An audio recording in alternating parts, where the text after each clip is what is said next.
মহাবিশ্বের সবকিছু ছিল একটা বিন্দু। এটাকে বিজ্ঞানীরা নাম দিয়েছে দ্য সিঙ্গুলারিটি, মহা একত্ব।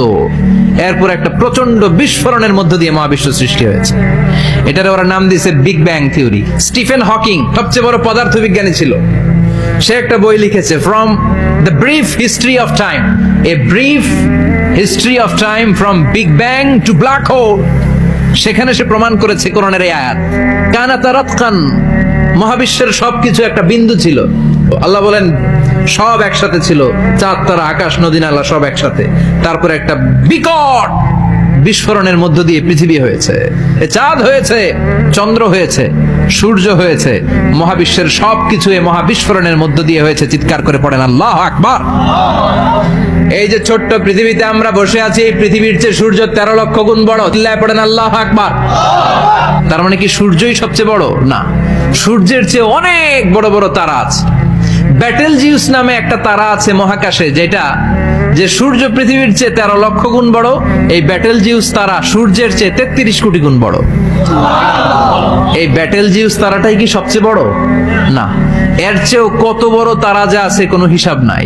এরকম বিশাল বিশাল তারা ঘুরতে ঘুরতে মাওয়াকিউন নুজুম, ব্ল্যাক হোল নামে একটা রেঞ্জ আছে। এই রেঞ্জের মধ্যে যদি ঢুকে যায়, ছোট্ট বাচ্চার মুখে চকলেট দিলে বাচ্চা যেমনি চকলেট চুষে খেয়ে ফেলে, এই বিশাল বিশাল তারাগুলো ব্ল্যাক হোলের মধ্যে ঢুকলে এক মুহূর্তের মধ্যে নিঃশেষ হয়ে যায়। চিল্লায় পড়েন আল্লাহু আকবার। একটা তারার চেয়ে আরেকটা তারা বড়। এরকম হাজার কোটি তারা মিলে আমাদের গ্যালাক্সি। এই গ্যালাক্সির নাম হচ্ছে মিল্কি ওয়ে। কি নাম? আমাদের গ্যালাক্সির নাম কি? সবাই বলেন তো। Milky way. কি নাম? এরকম একটা গ্যালাক্সি না, লক্ষ কোটি গ্যালাক্সি আছে। আমাদের গ্যালাক্সির পরে সবচেয়ে কাছের গ্যালাক্সির নাম অ্যান্ড্রোমেডা। কি নাম?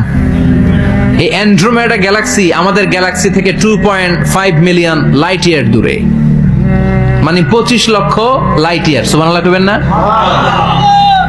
আলোর গতি হচ্ছে পৃথিবীতে সবচেয়ে বেশি বর্তমান সময় পর্যন্ত, জানেন? সেকেন্ডে কত মাইল? 1,86,000 মাইল।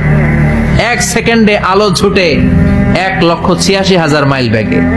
এত বেগের কোন প্লেন বা রকেট নিয়ে যদি আপনি আমাদের গ্যালাক্সি থেকে মিল্কি ওয়ে থেকে অ্যান্ড্রোমেডাতে যেতে চান, তাহলে আপনার 25 লক্ষ বছর লেগে যাবে।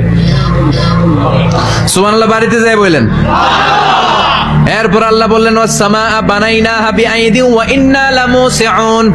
আকাশ আমি বানালাম, গ্যালাক্সি আমি বানালাম, বানানোর পর থেকে সবগুলোর আমি প্রশস্ত করতে শুরু করে দিলাম। সব ছিল ক্ষুদ্র, একটা বিন্দুর মধ্যে আমি বিস্ফোরণ করলাম একটা আওয়াজ দিয়ে। আওয়াজটা ছিল কুন।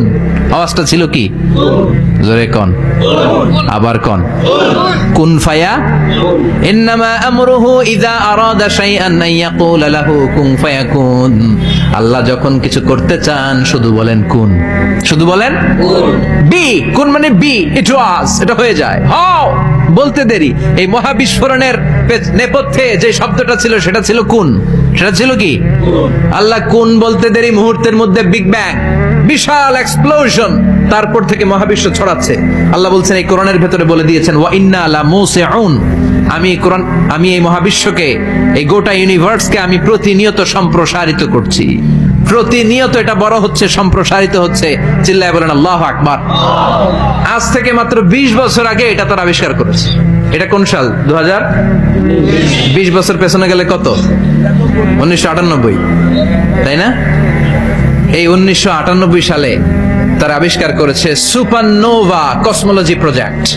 এই সুপারনোভা কসমোলজি প্রজেক্টে তারা এই সিদ্ধান্তে এসেছে যে মহাবিশ্ব কোন নামক এক বিস্ফোরণের পর থেকে যে সম্প্রসারিত হচ্ছে, আজ পর্যন্ত এটা শুধু বাড়ছে আর বাড়ছে, অ্যাক্সেলারেটিং হচ্ছে, এক্সপান্ডিং হচ্ছে, এটা কমছে না। কিয়ামত পর্যন্ত এটা বাড়তেই থাকবে। চিৎকার করে পড়েন আল্লাহু আকবার। এজন্য আল্লাহ বললেন, ইয়াসিন ওয়াল কোরআনিল হাকিম। বিজ্ঞানময়, প্রজ্ঞাময় কোরআনের শপথ। এই কোরআনের ভেতরে আমি কসমোলজির কথা বলেছি, অ্যাস্ট্রোলজির কথা বলেছি, জিওলজির কথা বলেছি, ফিজিক্সের কথাও বলেছি। সুবহানাল্লাহ।